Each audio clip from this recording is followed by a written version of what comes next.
A palavra missionário não tem na Bíblia. O que há na Bíblia é a palavra discípulo. E o Senhor Jesus nos deu essa ordem: ide e fazei discípulos de todas as nações, batizando-os em nome do Pai, do Filho e do Espírito Santo.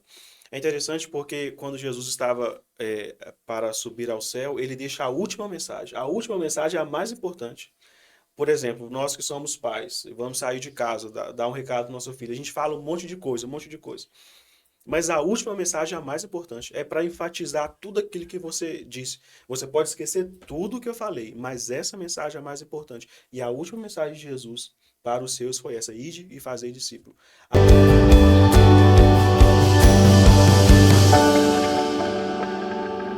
Olá, estamos começando mais um episódio do podcast do Café Esfriou, diretamente de Vila Real, Portugal. Já conto com a sua inscrição, porque hoje, Rafa, o tema é aquele choque de realidade para todos É muito nós. bom, é um tema muito bom.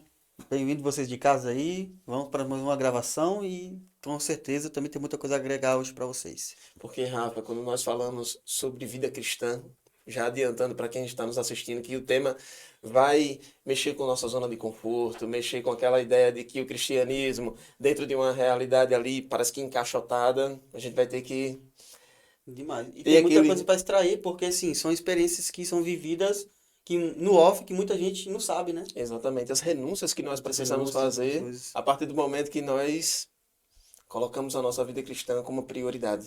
E isso nós vamos debater muito aqui. Conto com a sua participação também, deixa seu comentário, divulga nosso podcast que nós queremos que cresça cada vez mais, não para a nossa honra, mas para a honra e glória do nosso Senhor Jesus Cristo. E é isso que nós acreditamos. Tenho aqui também comigo a nossa bancada fixa, o Márcio Girão, o Erinaldo Leite, bancada fixa aqui no nosso Café Esfriou. E já vou apresentar o nosso convidado. Como eu disse, né? Já transitou por muitas culturas. Ele que é natural de Belo Horizonte. Pastor Johnny Amorim, seja bem-vindo ao nosso podcast Café Esfriou. Muito obrigado. É uma honra estar aqui com vocês. E esse projeto que está iniciando. Eu gosto muito dos pequenos começos. Eu acho que no pequeno começo a gente pode ali dar uma alavancada naquilo que Deus tem preparado para nós. Então, parabéns pela iniciativa do projeto. Obrigado. Muito bom estar aqui com vocês. Obrigado, pastor. E eu quero saber, porque eu não acho que isso vem do nada. Do nada eu vou viajar, do Achismo, nada eu né? Eu vou. E não é acho. viajar para França, viajar para os cantos, né, que chiques que a gente entende, né? Não, vou ali na Torre Eiffel, vou viajar para Londres. Não, o pastor ele foi mesmo, talvez onde a gente divide o que é a realidade do que é o nosso imaginário. A gente imagina que é, mas e a realidade? Quem é que vai lá para ver como é que funciona? Então, mas eu não quero chegar lá para já, tá, pastor? Quero conhecer um pouco do Juninho. Aquele- aquela criança, de onde veio, quais foram as principais referências que teve ali, e de repente crescer com Esse esse desejo, né? desejo, né, de pregar o evangelho. Como é que foi isso, pastor? Bom, eu venho de uma família tradicionalmente católica e tive algumas experiências ao longo da minha infância com a religião, vamos dizer assim. Mas foi mesmo na minha adolescência, aos 17 anos, que eu tive uma experiência não com a religião, mas com Jesus. Uma vizinha, a minha história com o evangelho se deu através de uma vizinha. Uma vizinha, ela foi assaltada. Começou assim, com um assalto na casa dela. E aí Já ela começou bem. já começou empolgante. E ali ela veio pedir socorro para nossa família, porque ela morava sozinha, então ela veio pedir socorro. E nisso que ela veio pedir socorro, criou ali um vínculo, uma amizade com essa senhora. E depois ela começou então a frequentar a minha casa e a partir daí ela me fez um convite de ir para a igreja. Ela disse: Olha, eu quero que você vá na igreja. Ela sempre me dizia assim: Eu vejo você, eu vejo algo especial em você. Eu sou o filho mais novo de 5 irmãos. Nessa minha casa moravam 3. E ela dizia assim: Olha, você tem algo especial. E aí ela começou a me chamar para ir na igreja dela. E foi bem interessante, porque ela era nossa vizinha, então eu via ela todos os dias essa senhora me chamava. E ali um dia eu pensei: olha, para ela parar de me chamar, eu vou. E aí eu fui no culto com ela. E a primeira vez que eu entrei na igreja, eu senti algo diferente. Eu falei: que povo feliz é esse? E foi como se eu estivesse na casa do meu pai. E ali acabou o culto. Eu confesso que naquele dia eu não entendi muito bem a palavra, porque nós temos um linguajar evangeliquez, né? Que quem está chegando meio que não compreende. Eu não compreendi muito bem, mas eu senti algo especial. Pronto. Terminou o culto, fomos embora para casa. Na semana seguinte eu fiquei esperando essa senhora me chamar de novo. Ela não me chamou. Eita. Eu disse, talvez é isso, é para ir só uma vez. E aí passou uma semana, duas, e eu querendo ir novamente para a igreja. E aí um dia ela passou e falou, Johnny, tudo bem? Eu falei, tudo bem. E quando nós vamos para a igreja novamente? E ela disse, você quer ir? Eu disse, claro, não pode. Ela, vamos. E aí eu fui pela segunda vez. Na segunda vez que eu fui no culto, o pastor pregou João 3,16. Ali sim eu conheci realmente a palavra. O que é que diz João 3,16? Porque Deus, vocês podem me ajudar, Amou o amou o mundo. mundo de tal maneira que Que deu deu seu Filho unigênito, para que todo aquele que aquele que nele crê não não pereça, pereça, mas tenha a vida eterna. Quando eu ouvi aquilo de vida eterna, eu disse, como assim o Senhor deu seu único filho para morrer por mim? E a única coisa que eu preciso fazer é crer nele para que eu tenha a vida eterna, então eu quero isso. Eu, muito tímido na época, eu acho que ainda sou um pouco, mas muito tímido na época, o pastor fez o apelo naquele dia, e eu lembro que eu não fui por vergonha, mas quando terminou o culto, eu falei para essa minha vizinha, olha, eu gostaria muito de receber esse Jesus. Eu posso dar tempo ainda, eu tenho que vir novamente no culto, esperar o momento. Ela, não, pode vir, vem agora. E aí o pastor fez oração por mim, e desde então eu sirvo o Senhor. E como foi essa adaptação da sua família em relação a novo convertido na família? Eu tenho uma história muito parecida, né? Que também sou católico, ex-católico. Então, com 14 anos, eu aceitei a Cristo. E ali foi uma guerra na família. Sim. Teve até conflitos, brigas internas na família. E depois disso, mas eu continuei na fé, permaneci. E aí a gente vem até hoje, né? Lutando sempre no, no cristianismo, né? Eu acho que a verdadeira fé é essa, né? Acreditar em Jesus Cristo e a religião, né?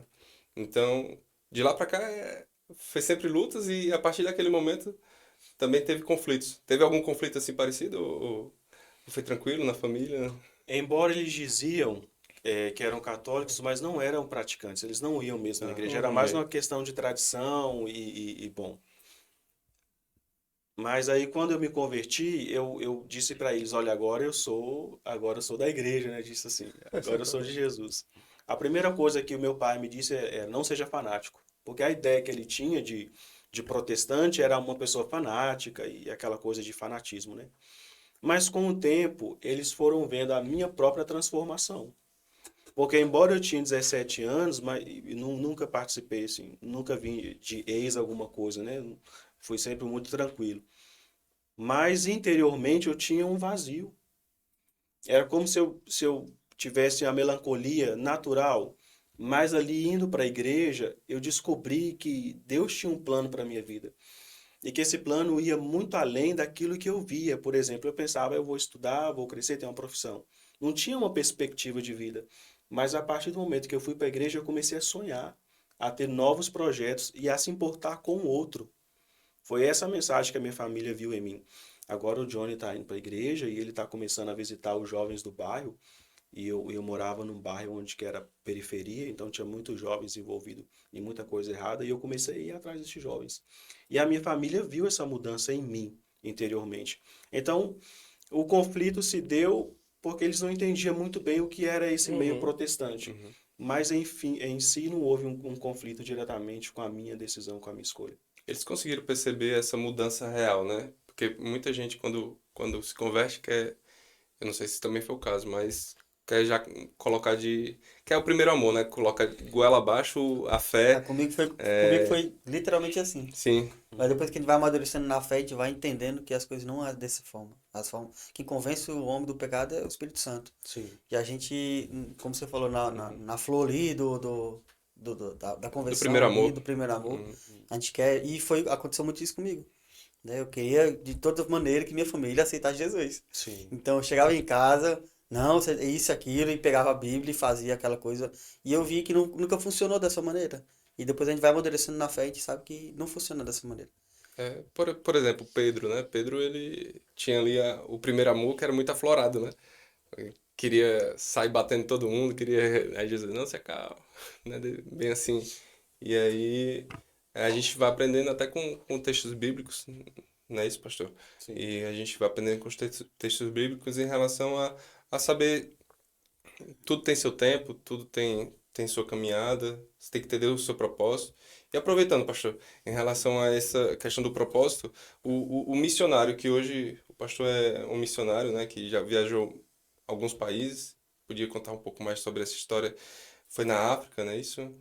E como foi essa experiência, porque Jesus manda, né, e fazer, dar o ID, né, ID em todo mundo, e realmente levou muito a sério essa mensagem de Jesus, e já visitou alguns países, mas a dificuldade que temos para, principalmente, se adaptar na cultura é por não sabermos ouvir muito, né? A cultura local onde se colocamos, seja na África, seja em Portugal, na Europa, precisamos aprender a escutar em vez de falar mais. Depois que aprendemos a entender a cultura local, para a gente conseguir alcançar aquelas almas locais. E como foi essa experiência nesses locais? Como é que consegui alcançar vidas nesses locais? Então, esse primeiro momento eu falei da minha conversão. E aí o meu chamado se deu a partir do momento que eu comecei a compreender o que Deus tinha para a minha vida. O primeiro chamado que Deus tem para nós é o chamado à salvação. Então, esse chamado eu entendi. O Senhor Jesus, ele morreu por mim e eu preciso fazer algo por ele. A gente pensa dessa maneira, né? E o que é fazer algo? É recebê-lo como Senhor e Salvador da nossa vida. E foi o que eu fiz aos 17 anos de idade. Embora muito jovem, eu tive muitas responsabilidades na igreja. Eu me converti numa igreja pequena. O bom de igreja pequena é que você tem que fazer tudo, porque não há muito obreiro, né? E a minha igreja tinha culto todos os dias. Todo dia tinha uma reunião e eu estava ali em todas as reuniões. Só tinha uma reunião que eu não podia estar, que era a reunião das mulheres. Mas mesmo assim eu ia mais cedo Ia servir café ainda. para limpar a igreja. Aos 17 anos de idade, eu já trabalhava e eu já estava na faculdade. Entrei na universidade aos 17 anos, sou formado em pedagogia. E, embora eu trabalhava e estudava, eu tinha tempo para ir para a igreja. E eu via que o meu pastor, ele chegava mais cedo, ele e a esposa, para limpar a igreja. E quando eu me converti, eu disse, eu tenho que fazer alguma coisa pela minha comunidade local. Eu tenho que servir. E aí eu comecei a perceber que a igreja não tinha obreiros ainda, o pastor vinha mais cedo. Eu disse, pastor, deixa eu limpar a igreja. Eu vou limpar o banheiro. O meu primeiro chamado, ou meu primeiro serviço na igreja foi limpar o banheiro. E eu fazia com muita satisfação, porque eu entendia que eu estava servindo a minha comunidade local. E ali na igreja, o meu pastor disse assim, Johnny, você tem um chamado. Lembra daquela minha vizinha que dizia que via algo especial em mim? Meu pastor disse a mesma coisa. E eu disse, o que que esse povo vê em mim que eu não vejo? Mas com o tempo eu comecei a perceber que Deus tinha algo mesmo para mim. E aí meu pastor disse, você precisa estudar, você precisa se capacitar mais. E eu te quero aqui no ministério. Então foi me dada a responsabilidade de cuidar dos jovens, meia dúzia de jovens na época. Já Mas eu saiu do fiz banheiro para os jovens. do banheiro já para poder cuidar da mocidade da Muito bem. igreja, da área da limpeza para a liderança. E aí eu comecei a perceber que eu precisava passar algo para aqueles jovens, mas primeiro eu precisava ter para depois passar. E aí nesse intervalo, cuidando Desculpa, da isso liderança, com 17? 17 anos? eu me converti aos 17 Não, mas anos. essa mudança do serviço aos jovens foi com 17? Com 17 anos. Foi muito rápido Uhum. o meu chamado e começar a trabalhar na igreja. Passaram-se os anos e eu lembro que comecei a trabalhar com a mocidade da igreja e estando ali nos ministérios, nós convidamos um missionário. Tinha um missionário do Congo, nós convidamos ele para ministrar na nossa igreja, um culto de missões. Até então eu estava muito bem servindo a igreja local. Tava tranquilo. Estava muito tranquilo ali, Confortável. na minha zona de conforto, né? Exato. Até que nós caímos na besteira santa de convidar um missionário para ir na nossa igreja. Cuidado você em casa aí ao chamar um missionário, pode ser que a sua vida vá mudar para sempre. E aí, quando o missionário foi na nossa igreja, Eu já tinha mais ou menos ali 3 anos de convertido e já tinha muitas responsabilidades na minha igreja local. E o missionário disse assim: o Senhor nessa noite está chamando alguns para o ministério missionário transcultural. Eu nunca nem tinha ouvido falar dessa palavra. E ele disse: há muitos povos que ainda não conhecem Jesus. Aquilo, quando o missionário falou aquilo, para mim foi um choque, porque eu pensava assim, como que hoje, com tanta tecnologia, há pessoas que não conhecem Não Jesus? conheço. Quando lá em Mateus fala em Jerusalém, Judéia e Samaria e até os confins da terra, não está dizendo que você tem que fazer um, depois o outro e depois até chegar nos confins da terra. Ali é simultâneo. A ordem não é começar na sua Jerusalém. Nós percebemos às vezes errado o texto. O texto não diz isso. Em Samaria, em Judéia, Samaria e até os confins da terra. Tem que fazer tudo em simultâneo. A igreja tem essa responsabilidade. Nós pensamos que temos que começar a nossa Jerusalém. E só depois que aqui tiver alcançado, nós temos que ir para as nações. Mas a ordem não foi essa. Nós temos que fazer em simultâneo. A minha igreja local estava fazendo muito bem a parte dela ali. Mas os confins da terra, a gente não estava fazendo. Quando o missionário falou aquilo, eu senti como que o meu coração tivesse inflamado. E era como se eu estivesse ouvindo a voz do Senhor Jesus pela primeira vez. Veja bem, eu já era convertido. Já tinha 3 anos, já era um líder na igreja.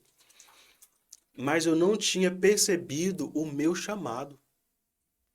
O meu chamado à salvação, sim, mas o meu chamado para o serviço ainda não. E não estou menosprezando a limpeza que eu comecei na igreja, nem a liderança dos jovens, mas o chamado a qual eu nasci para fazer. E ali, quando o missionário falou aquilo das nações, eu lembro que ele disse assim: olha, você que está sentindo o chamado de Deus, vem aqui na frente. Eu só lembro de eu estar ali na frente chorando como criança. E o missionário começou a orar e falou assim: o Senhor nessa noite está comissionando alguns para as nações. Aquilo foi preocupante para a minha igreja, porque eu era um líder ali, lado a lado com Era o uma pastor. base, né? Era, lado a lado com o pastor. Embora novo convertido, 3 anos só de convertido, mas amadureci muito rápido essa questão do chamado, né? E aí terminou o culto, quando você respira, não é? Abaixa a serotonina, abaixa tudo ali, a adrenalina, você respira e eu disse assim: e agora? O que eu vou fazer com toda essa informação que eu tenho? Eu falei para o missionário, Tava com 20 anos, né? Nessa com altura. 20 anos, o que eu faço agora? Ele disse assim: você tem que estudar teologia, porque você só vai dar aquilo que você tem. E eu digo aqui, não é que você tem que estudar teologia para pregar o evangelho, mas no contexto ao qual o missionário estava falando, precisava. Olha, isso foi no domingo à noite. Na segunda-feira eu já estava ligando para o seminário batista, falando assim: olha, eu quero para ir, o que eu faço, como que eu faço. E eu lembro que o diretor disse assim: você precisa. O que você faz da vida? Eu disse: eu tenho 20 anos, eu estou no último período da faculdade, trabalho, sou professor. E o diretor do seminário disse: você termina o seminário, termina a sua faculdade e depois você vem para o seminário. E ali começou então a minha jornada digamos, no ministério transcultural. Pastor, eu tenho uma certa dificuldade até de compreensão. Eu acredito que entra muito na linha de raciocínio do que o Márcio e o Erinaldo, o Márcio e o Rafa falaram, que quando nós aceitamos Jesus como Senhor e Salvador da nossa vida, acredito que trazer essa perspectiva de Ele sendo o Senhor e Salvador da nossa vida soa mais claro ou talvez mais coerente do que aceitar Jesus. Às vezes nós damos essa nomenclatura porque nós já compreendemos, não precisa dizer mais nada. Embora muitas pessoas talvez tenham uma dificuldade em afirmar ou entender por que nós estamos dizendo isso. Aceitar Jesus como Senhor e Salvador da nossa vida, o único Senhor e Salvador da nossa vida. E a partir disso, dentro de um contexto profissional, há pessoas que têm uma certa dificuldade de colocar Jesus como centro da vida dela, mesmo já depois de ter aceitado Ele como Senhor e Salvador da vida. Porque até dentro de um contexto da internet e tudo mais, há uma grande resistência em afirmar, em se posicionar como cristão. Porque, eu não misturo a minha profissão com a minha vida pessoal. Eu não posso falar de Deus, não posso falar de Jesus nas minhas redes sociais, porque não, uma coisa não tem nada a ver com a outra. Mas eu tenho essa dificuldade de compreensão, porque não é isso que diz a palavra de Deus. A Bíblia nos ensina que tudo se fez novo. Que a partir daquele momento, o meu ego, a minha vaidade, o meu tentar colocar as minhas perspectivas profissionais à frente do que Jesus é, ele como centro da minha vida, acaba sendo incoerente. Então, quando o pastor traz essa perspectiva, é querendo realmente dizer assim, tudo fica para trás. Sim. Eu vou precisar daqui para frente fazer muitas renúncias para aceitar esse id, para dizer assim, ok, isso é para mim. Eu vou realmente entender esse chamado. E parece tão distante, sabe, pastor, da realidade de muitas pessoas. Por isso que quando o senhor fala, né, cuidado de se encontrar um missionário, porque isso pode mexer com as tuas estruturas. Sim. E de fato mexe, porque dá uma ideia de que talvez a gente não esteja fazendo o suficiente. Talvez a gente ir à igreja todos os domingos não seja o suficiente. Talvez ler a Bíblia, e que dirá ler a Bíblia diariamente, não seja suficiente. O que nós estamos fazendo além disso? O que nós precisamos aprender, né, Rafa? Com experiências que vão muito além do que a gente imagina que está sendo pronto, isso aqui já está bom. Se eu estou louvando, se eu estou lendo a Bíblia, já está bom. Será mesmo? O que nós podemos fazer a mais? Será que esse tudo se fez novo, de fato, tem se renovado diariamente na nossa vida? Porque isso me inquieta, sabe, pastor? Isso me traz uma realidade de que a todo momento eu preciso estar com um termômetro próximo de mim para dizer assim, isso aqui já é vaidade. Isso aqui já é teu ego falando mais alto. Isso aqui é por conta de likes. É por conta de compartilhamentos. Isso já não é mais sobre mim. E quando nós colocamos essas pautas na mesa, é realmente para que as máscaras caiam. Para que muitas pessoas que nos escutem observem que talvez as nossas condutas precisam ser totalmente reavaliadas. Não, porque daquele jeito é que funciona. Se for assim, talvez eu vou ser cancelado. Ou talvez as pessoas vão falar, vão duvidar da minha qualidade profissional. Não. Porque Jesus como centro da minha vida é como o Márcio trouxe. A gente vai enfrentar batalhas. Mas não há batalha mais segura quando enfrentada com Jesus e batalhas quando nós não temos Jesus. Porque a gente se sente perdido. Quando a gente está com Jesus, a gente está ali, ok.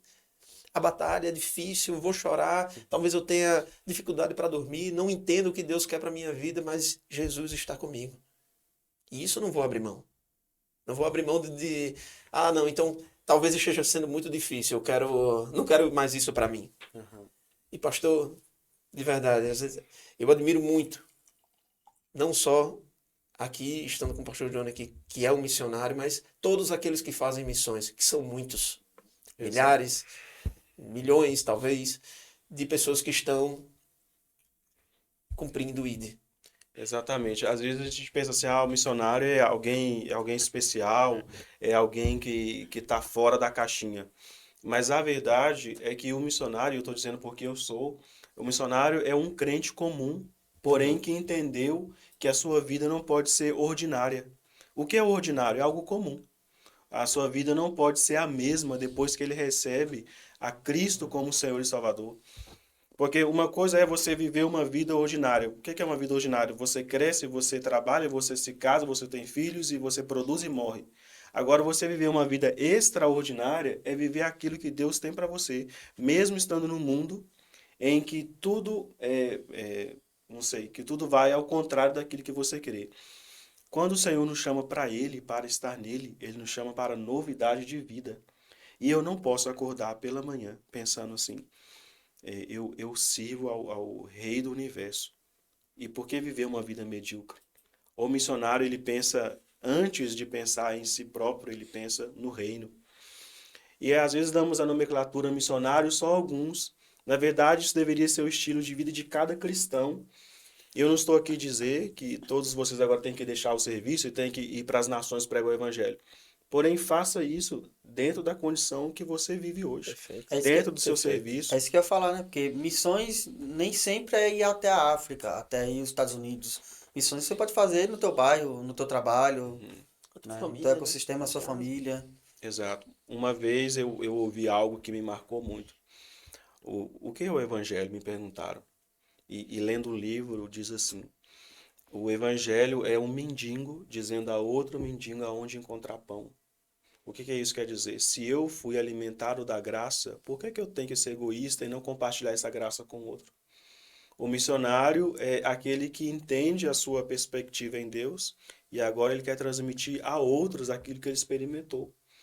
A grande questão é como encaixar essa chamada de Deus na nossa vida dentro da nossa realidade. Então, cada um de nós, e eu quero também falar para o nosso ouvinte que está nos assistindo, perceba aquilo que Deus tem para você, dentro da sua realidade. A minha foi essa. E naquele culto onde o missionário falou que Deus estava separando algum para as nações, no dia seguinte eu liguei para o seminário disse, bom, termina a sua faculdade e depois você vem para cá. Terminei, naquele mesmo ano, a faculdade de pedagogia e fui para o seminário Batista, ali em Belo Horizonte, a JAMI, que é a Junta Administrativa de Missões da Convenção Batista Nacional. E o seminário você tem que morar lá, não é? Você tem que estudar manhã, tarde e noite. E eu fui, a minha igreja me enviou como missionário. E a partir dali, desse momento que eu fui estudar teologia, começou então a minha jornada como missionário transcultural. E tem uma questão também, pastor, que eu. E aí é uma questão que eu penso. Por exemplo, muitas das vezes já estamos sendo esse tipo de missionário. Porque eu acredito que tudo tem um propósito. E, de repente, o propósito do Rafael de sair do Brasil, do Rafa, do Márcio, do Arinaldo, de vir para Portugal, de repente, não foi para ter um estilo de vida, não foi para viajar mais, não foi para. Foi, de repente, para sair da nossa zona de conforto e ir para o campo de batalha. Porque a gente sabe que a Europa em si é uma região muito fria, né? Vamos dizer, nesse sentido espiritual. E, de repente, Deus tem levantado essas pessoas para poder fazer esse ID também aqui. E, Isso, de certa forma, nós nos tornamos missionários por chamado mesmo. exato. Eu quero desmistificar algo aqui. O missionário não tem que necessariamente sofrer, nem passar fome e nem ser alguém miserável. Às vezes a gente tem, como igreja brasileira, Criar essa perspectiva. cria essa perspectiva e eu nem quero culpar a igreja, eu culpo mesmo algumas pessoas que usam de nome de missionário para tentar angariar. Às vezes traz essa perspectiva de missionário que passa fome, de missionário que é miserável, de missionário que usa roupa rasgada. Muitas vezes as pessoas vão despreparadas para o campo e por isso sofrem. Despreparada como? Sem um bom curso de antropologia, de missiologia, de teologia. Você tem que estar preparado. E aonde que eu vejo isso na Bíblia? Eu vejo o apóstolo Paulo. O apóstolo Paulo era um missionário que falava muitas línguas. Era um homem muito bem preparado. Paulo sabia falar com gregos, sabia falar com qualquer cultura ali helênica da Bíblia. Ele era um homem altamente preparado. O missionário tem que se preparar para o contexto transcultural, quero dizer. Você vai sair da sua cultura para outra cultura sem entender, então a mensagem ela pode ter uma falha. E a mensagem que nós levamos é o Evangelho. E ela é preciosa demais para que haja falha no processo. Então, falando especificamente para o missionário que queira servir na missão transcultural, o recado é se prepare. Pastor, e até falando sobre uma perspectiva de amizade, né? As pessoas que vão passando conosco ou que a gente encontra no caminho para fortalecer esse ID, fortalecer até nossas emoções também, né? Porque, querendo ou não, tem todo um aspecto sentimental, às vezes de se apegar a um determinado contexto. Aí agora, para sair desse local, é o ID, tem que sair. Continuar esse trabalho de missões. Queria até chamar o Arinaldo nessa conversa também, porque, como o Rafa trouxe, né? Enquanto amigos, né? A gente foi tendo que encontrar forças um no outro para dizer assim, olha, vai dar certo, e em algum momento um se desestimulava e a gente tinha que puxar, tinha que trazer novamente a realidade para que isso que o Rafa trouxe é muito importante, né? Talvez a gente esteja nesse momento sendo instrumento para que outras pessoas também apliquem o ID de várias formas. Sim. Como o próprio pastor falou, né? Às vezes não é só precisar fazer viagens missionárias, às vezes aqui já tão próximo da gente fazer algo diferente. E o que pode ser feito diferente, né, Erinaldo? Para trazer justamente o pastor para essa conversa do qual é a importância, né, do processo, de quem está no nosso caminho para nos ajudar nesse ID. E aí o Erinaldo também tem uma larga experiência também de contexto de igreja, também como músico, né, Eri? É isso, Rafa. A gente, eu tenho falado isso, a gente está numa região que as pessoas, o Rafael já falou também, que as pessoas são muito frias e também não querem saber muito de Deus. Para elas, Deus é só aquele que está lá na igreja no domingo, que as pessoas vão lá e adorar e pronto. Eu tenho uma experiência de uma senhora que trabalha comigo, e eu perguntei a ela quantas vezes na vida ela tinha aberto uma Bíblia, e ela disse, nunca. Nunca abri. Então não conhece. Se ela não conhece, então a primeira coisa que eu tentei fazer ali é ser missionário como? Primeiro, com o meu testemunho, a pessoa que eu sou. Então, ela, com a convivência comigo, ela foi percebendo que eu sou diferente. Quando ela tentava brigar comigo, eu dizia, não, minha senhora, cara, não vamos brigar não, vamos conversar. E aí, nas oportunidades que eu tive, é falar um pouquinho. É falar, olha, tá, isso não é assim. Ela teve me falando alguns dias atrás que o filho dela escapou de um acidente muito feio mesmo. E ela disse que foi no hospital, e o filho estava no leito ali, ainda fazendo alguns exames, e ela disse que disse para ele que foi Deus que salvou ele. Aí ela disse assim, que Deus o quê, mãe? Tá vendo que foi minha sorte? Ela disse, olha, embora teu filho não acredite, eu não tive a oportunidade de falar para ele que foi Deus. Deus é o dono da vida. Então foi Deus que permitiu que ele continuasse aqui. Mas embora eu não possa falar para ele, eu falo para a senhora, foi Deus. Não tem outra explicação, não tem.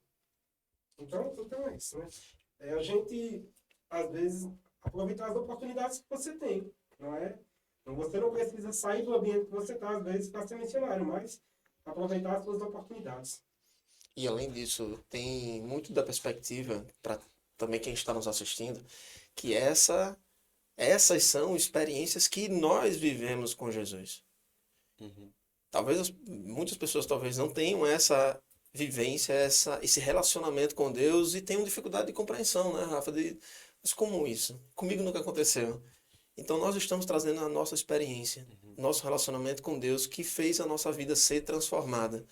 E já deixando um convite, né, Márcio, para que as pessoas também se sintam motivadas para esse relacionamento, para esse primeiro amor com Deus, que provavelmente até essa senhora que o Erinaldo falou, diga que não, eu sou cristã, eu acredito em Deus. É sorte, mas tudo bem, teve Deus ali, mas enfim, não tem ainda uma ideia do que de fato o Evangelho prega, do que de fato Jesus veio fazer aqui, de morrer naquela cruz por nós, né, Márcio? Com certeza. O Evangelho ele é sobre abrir mão da sua vontade para que a vontade do Espírito Santo ela permaneça em você.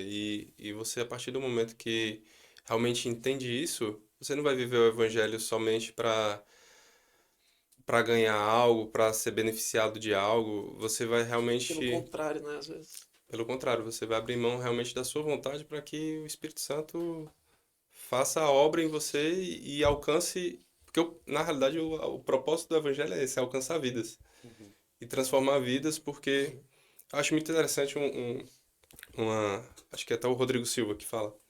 Ele fala na situação quando ele está debatendo com um ateu e ele fala: se eu te levo essa mensagem e eu estou falando a verdade, você está perdendo algo muito grande. Agora, se você tá me falando uma mensagem que não existe Deus, que Cristo não foi real, e você estiver falando a verdade, eu não perdi nada. Só vou morrer e vou para um nada. Então, essa mensagem, ela é muito forte, o Evangelho é muito forte, é algo que transforma a vida, que realmente vai trazer novas perspectivas para quem está sendo alcançado. E algum exemplo, pastor, que tenha acontecido na sua caminhada na África, que lá a mensagem é muito. As pessoas são mais fervorosas, né? Na, Na quando recebem espiritualidade. na espiritualidade, até mesmo quando são de outra religião, né? Parece que colocam muita intensidade Colocam muita naquilo, não é? intensidade exatamente. Hoje estamos falando sobre missões, a palavra missionário não tem na Bíblia. O que há na Bíblia é a palavra discípulo. E o Senhor Jesus nos deu essa ordem: ide e fazei discípulos de todas as nações, batizando-os em nome do Pai, do Filho e do Espírito Santo.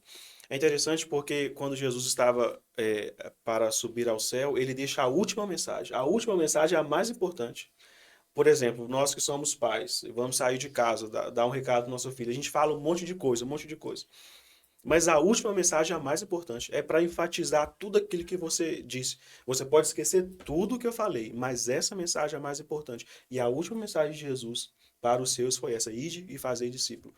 A palavra discípulo significa que eu tenho um mestre e que eu tenho que segui-lo e fazer conforme ele e não conforme o que eu quero. É o que nós estamos a dizer aqui nesse momento. Então, se eu recebi a Cristo como Senhor e Salvador da minha vida, se eu tenho Ele como Senhor, como Salvador, agora eu tenho que ser, então, imitador. Paulo, ele fala: sede meus imitadores, como eu sou de Cristo. Às vezes nós olhamos para aqueles que têm um chamado e fala: uau, que bênção, ele é o cara. Mas não, ele não é o cara, não. Ele é o menor de todos. Ele só decidiu obedecer. É uma palavra tênue, mas que faz toda a diferença: a obediência. Uma pessoa pode ser cristã, viver a sua vida normal, ter o seu trabalho, não fazer nada de extraordinário.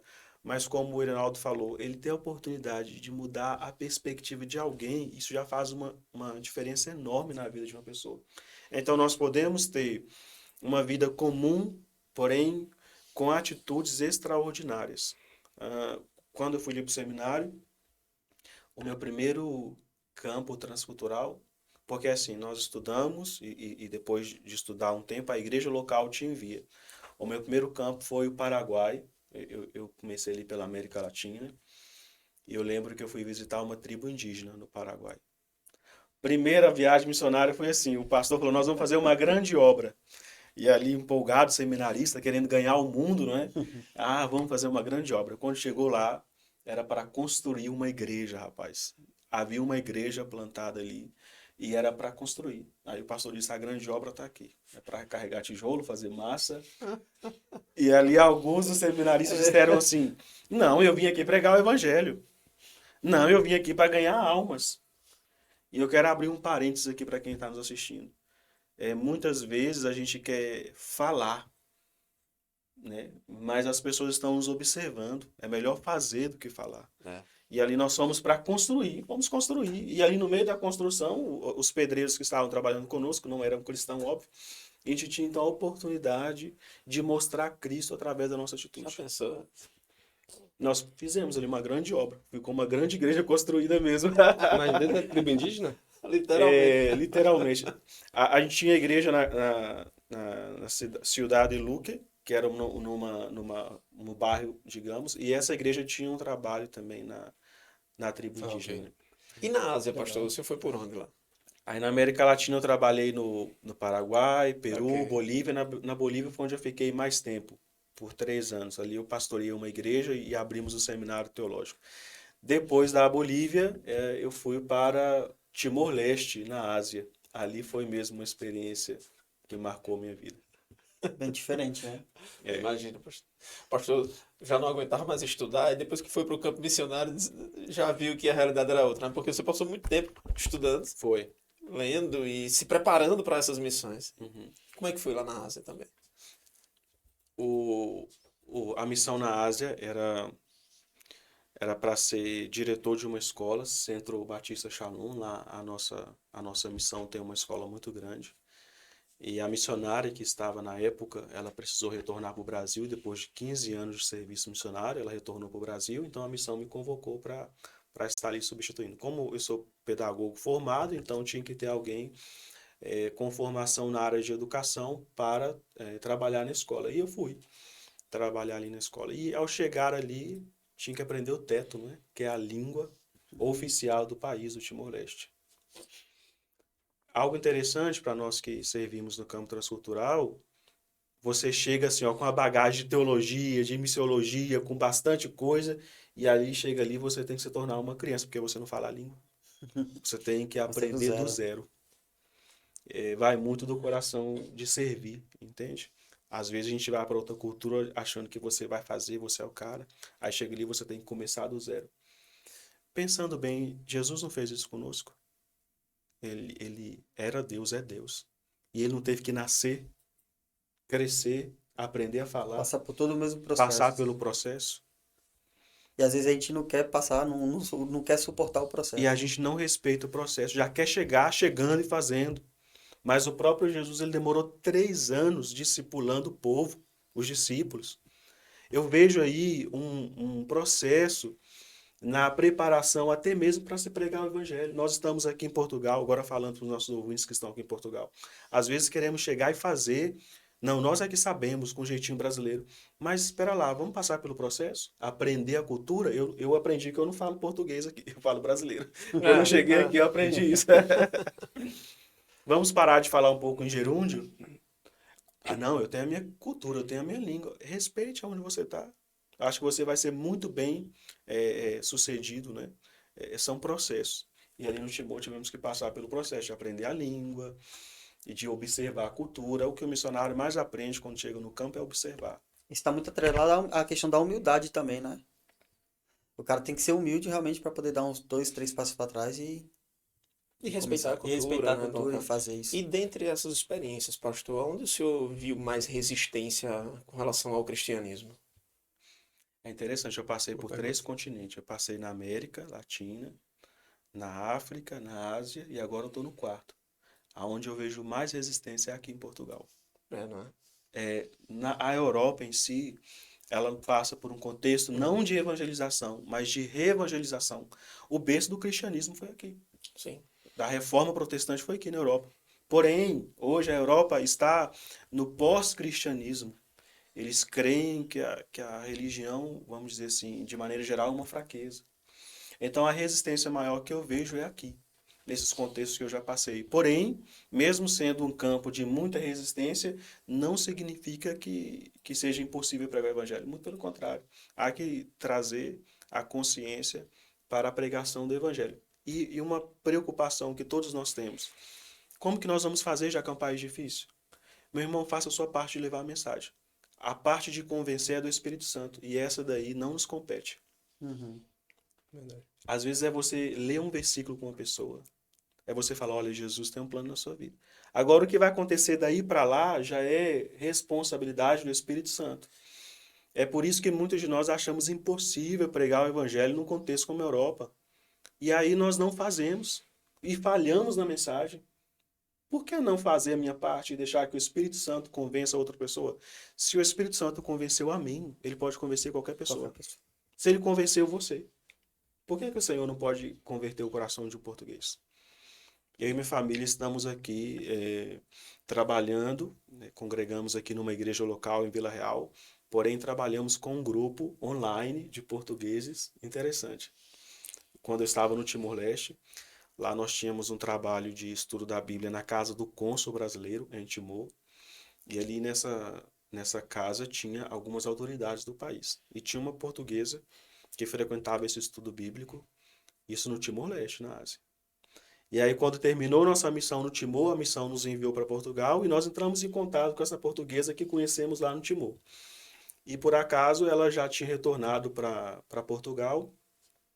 E aí nós continuamos o contato com ela e ela, a partir desse contato com ela no Timor, aqui em Portugal continuou o contato.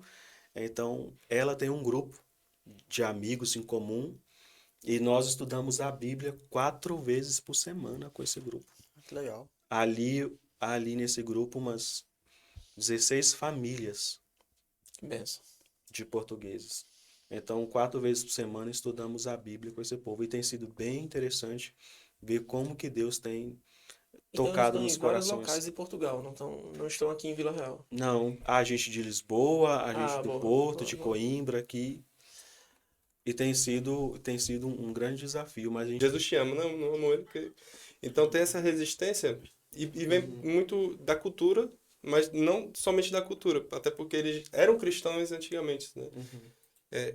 Dizem ser, né? Eu não sou católico, mas praticamente são ateus, né? Não acreditam realmente no Deus. Quando você começa a ir mais a fundo, você percebe ali que não tem uma resistência muito grande. E eu acho que vem muito também pelas guerras que aconteceram na Europa e Com muito resquício, né? com muito a dor, né? A dor grande Exato, que exato. perca de Percebe isso. familiares e aí foi passando de geração em geração e aí o amor foi esfriando. Eu gosto demais das pessoas resistentes ao evangelho. Como assim, missionário? A gente teve uma pessoa na Bíblia que foi muito resistente, perseguidor dos cristãos. Quem foi? Paulo. Paulo. Mas aí um dia Paulo caiu do cavalo. E quem é o Paulo hoje? É um defensor do evangelho. As maiores palavras de motivação para a igreja são as cartas São paulinas. cartas de Paulo. Então a pessoa, por mais dura e resistente que seja, não há coração que Jesus não possa transformar. Exatamente. Então a gente tem que desmistificar. Não, mas eu estou no meio de um povo duro, não sei o quê. Desmistifica isso. A sua porção que é te dada é pregar o evangelho. O que vai acontecer daí depois é com o Espírito Santo. Então, por mais duro que a pessoa seja, e às vezes é uma resistência, a sua mensagem é pregar o evangelho. A sua responsabilidade é pregar. O que vai acontecer daí depois é com o Espírito Santo. E aí Paulo, ele sai de um perseguidor. Quando você lê Atos, ele estava ali na morte de Estevão. Quando Estevão foi apedrejado, Paulo estava ali. E aí depois ele passa de algoz para defensor do evangelho.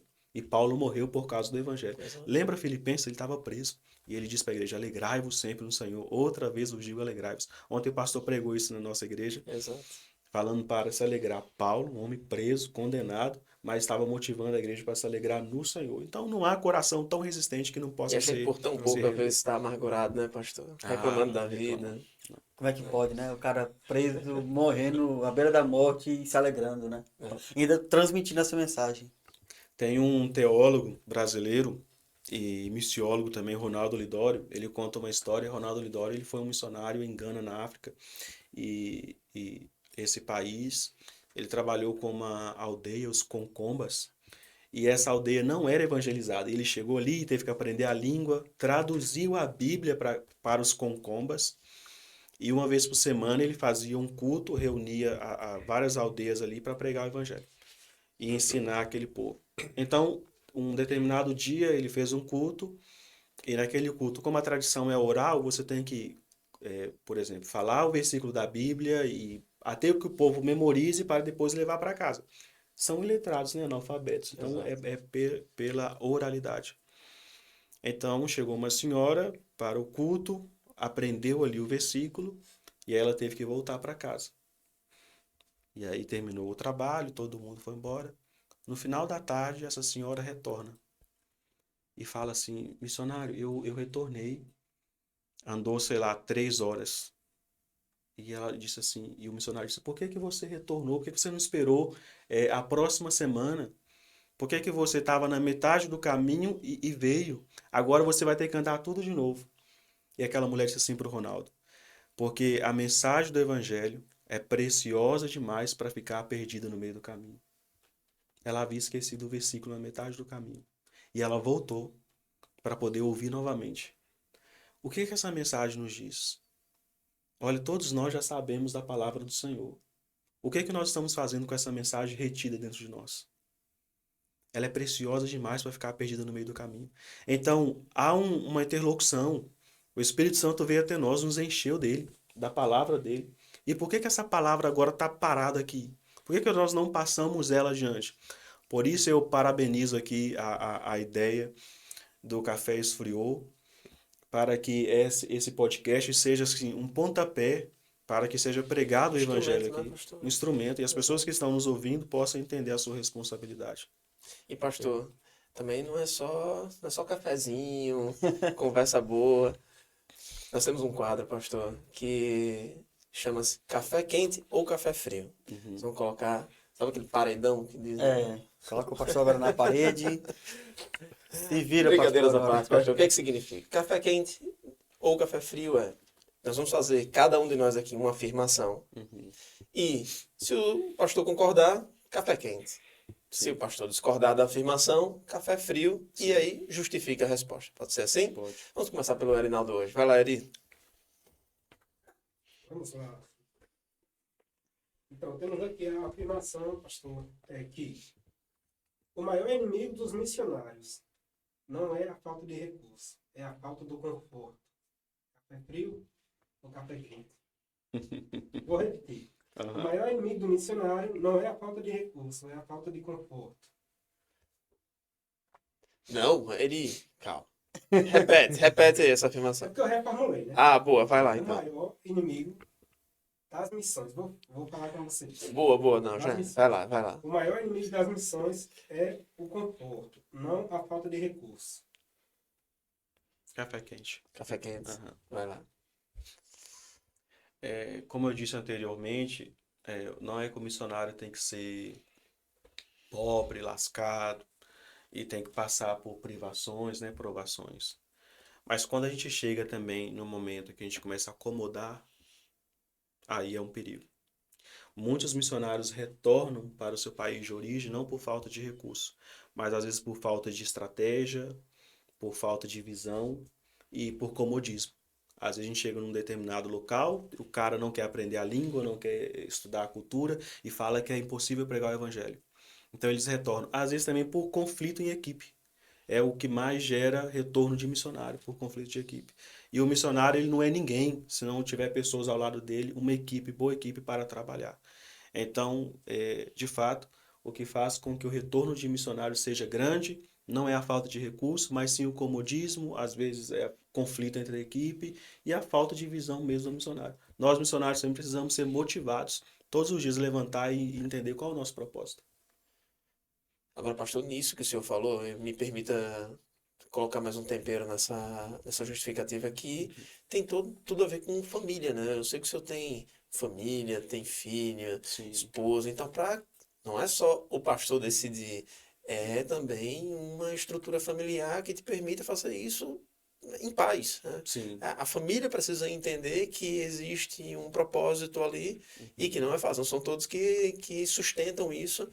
Já basta o dia a dia, né? Que a gente entende que de casamento, de filhos, como é que é. Imagina tendo que fazer missões. Queria que você até aproveitasse para você também se estender muito na resposta, mesmo para que a gente entenda, ou pelo menos quem quer fazer missões, entenda que tudo bem, ele deve ser solteiro e por isso que ele vai. Ele deve ser, sozinho é fácil, eu quero ver com família. E o pastor tem família. Eu já fui missionário solteiro, já me aventurei muito. Na Bolívia, por exemplo, a gente tem chama Estrada da Morte, não é? Uma das estradas mais perigosas do mundo. Eu ia muito ali, solteiro. Hoje, casado com filho, eu já não me aventuraria Muito risco, tanto né, assim, é pastor? muito risco. Não colocaria a minha família nisso. Eu casei com uma missionária também, então ela também tem essa mesma visão do que eu, mesma perspectiva. Hoje tomamos decisões juntos. Porém, o filtro da nossa decisão é a vontade do Senhor.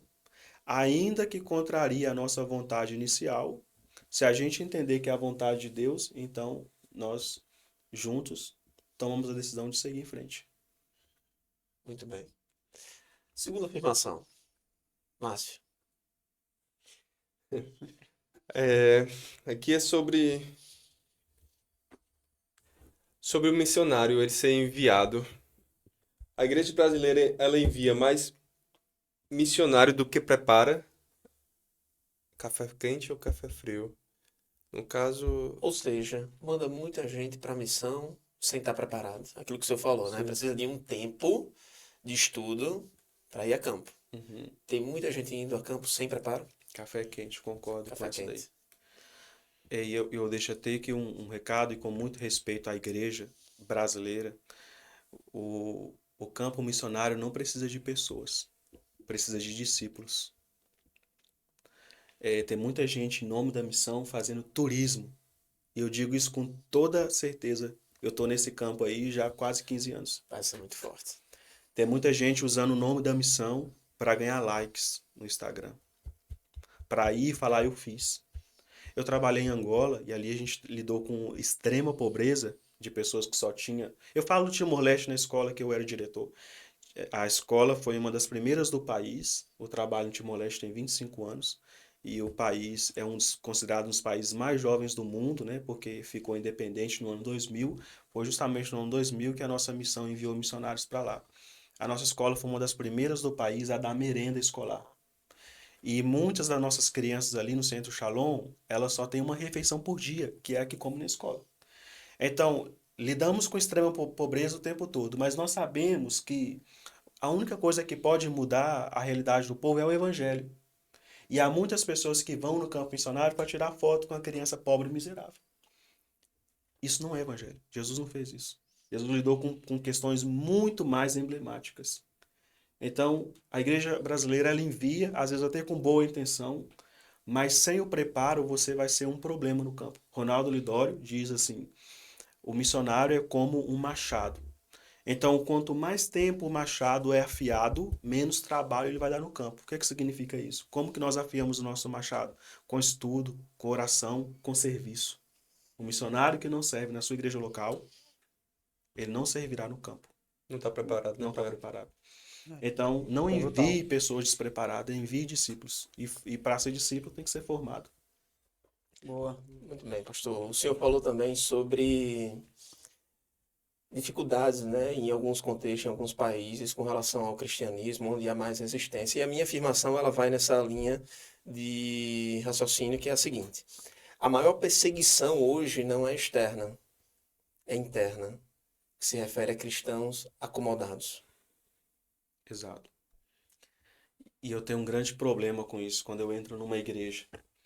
Que eu vejo. Café quente ou café frio? Passou.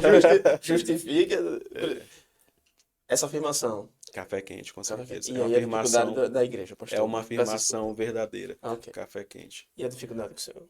A minha grande dificuldade hoje é entrar numa igreja e ver pessoas ali preocupadas com coisas do dia a dia. Não pensam a longo prazo. Às vezes a pregação do pastor se torna uma pregação motivacional, querendo trazer a pessoa a um estado de êxtase, sendo que o mundo está sendo levado à perdição. A mensagem do evangelho é muito mais profunda. Converta-se e creia no evangelho, porque ao crer no evangelho, a gente vai mudar nosso estilo de vida. E aí, às vezes, eu entro na igreja e vejo cristãos brigando entre si por cargo, quem é que canta mais, quem é que faz mais na igreja, e eu olho para fora e vejo pessoas morrendo sem Cristo, famílias sendo destruídas, casamentos sendo desfeitos, filhos contra os pais, pais contra os filhos, e nós temos uma mensagem de esperança, uma mensagem de transformação em vida, e estamos brigando entre nós como igreja por coisas tão simples. Quem é que vai liderar o quê? Quem é que vai fazer o quê? Cristo não veio aqui para isso, não. Então, a igreja de hoje ela tem que parar de pensar em si mesma e pensar mais no próximo, pensar mais na mensagem do evangelho. Então, quando eu comecei, eu tinha mais cabelo. E Todo hoje, mundo tem essa questão, né? quando eu entrei pro ministério, rapaz, caiu na velocidade. Porque às vezes eu fico Não, pensando. não foi a genética, não. Foi Não, foi o problema. estresse, Foi o estresse. Mas essa questão de o cabelo ônus, é né, unânime, cara. Eu acho que é em tudo, né? No evangelho, no empreendedores, é em tudo, cara. Meu Deus, que eu não Eu, fico quando careca comecei esse também. podcast, era cabeludo também. Já tô aqui, já começando a ver umas falhas aqui. A água calcária de Portugal também ajuda, né? Colabora. Quando eu cheguei aqui em Portugal, eu viria sem boné, viu? Aí já começou a... Eu só de boné. Tem que Ninguém começar a sabe usar o que você quer estratégia. esconder. Vamos lá. Tem que começar a usar estratégias É, aqui, né? Mas vai lá, boa, pastor. Vamos lá para minha pergunta agora, para minha afirmação, né? Nem tudo que é cultural pode ser mantido. Discipulado exige confronto.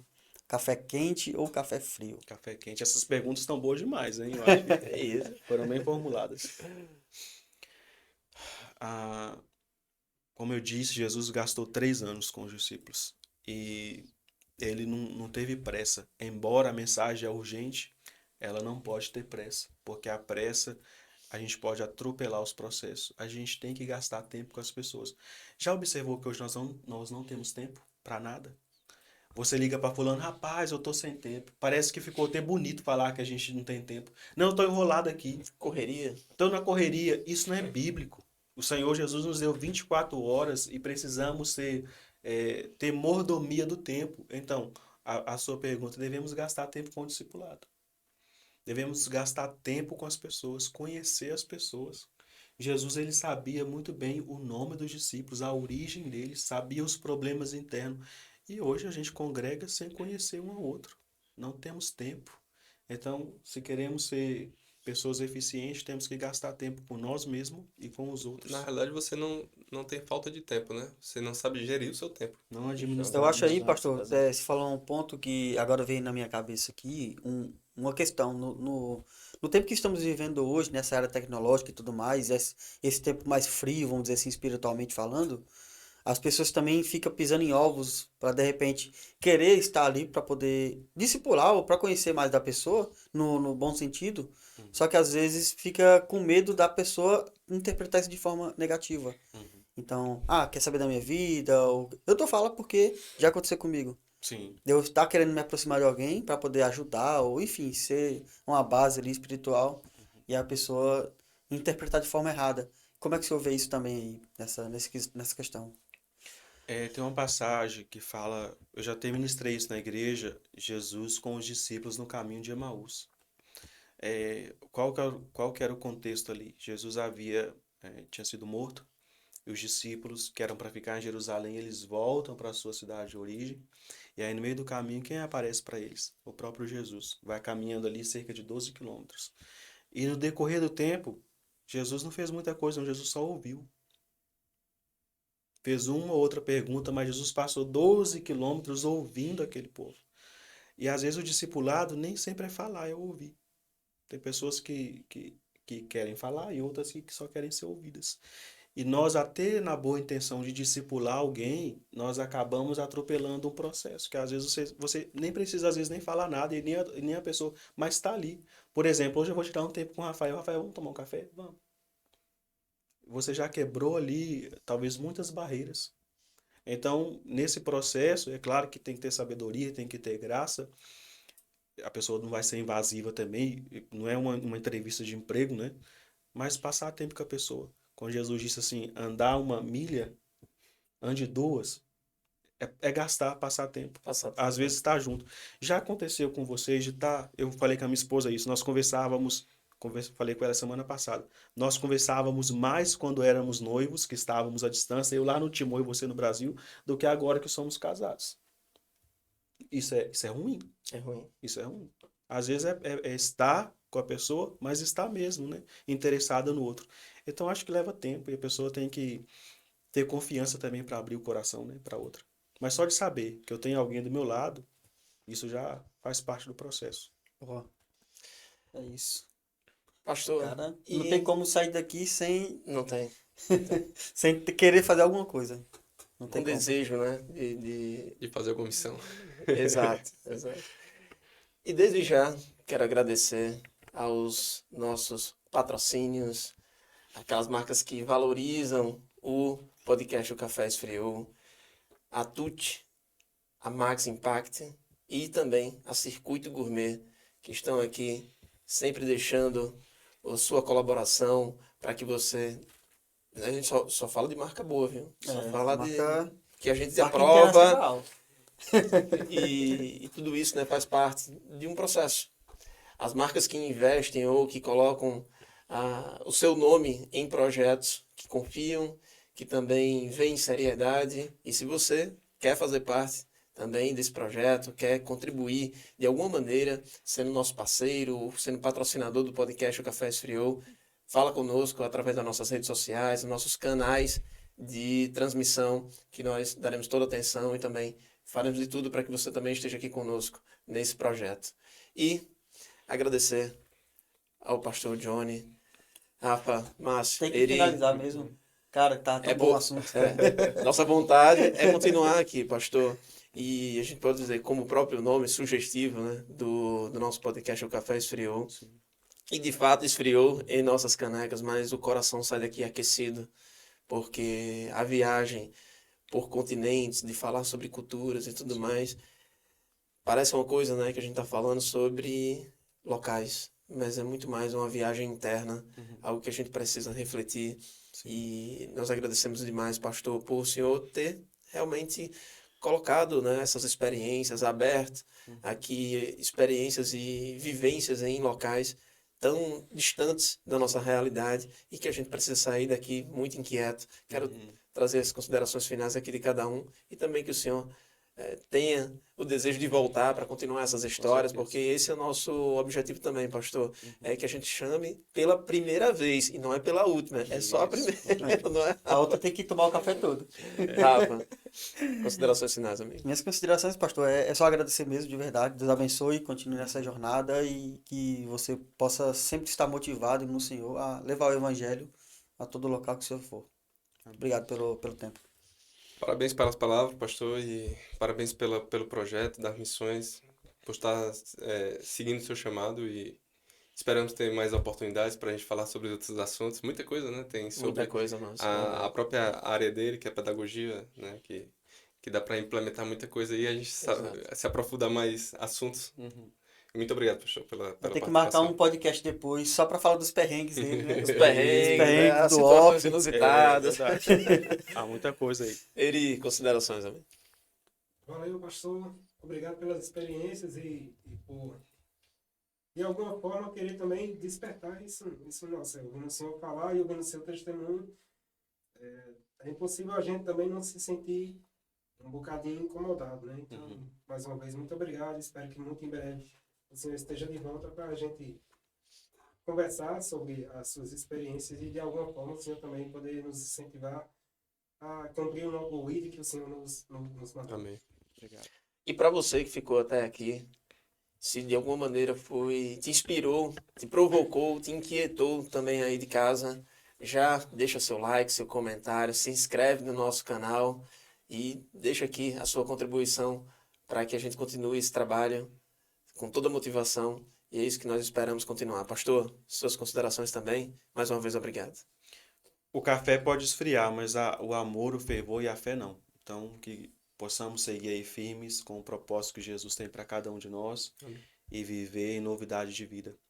E o Senhor pronto vem. E enquanto Ele não vem, nós fazemos aqui a nossa parte e a nossa missão. Deus abençoe. Amém. Amém. Amém. Obrigado a todos e até o próximo episódio. Até a Valeu! próxima, pessoal. Tchau, tchau. Tamo junto.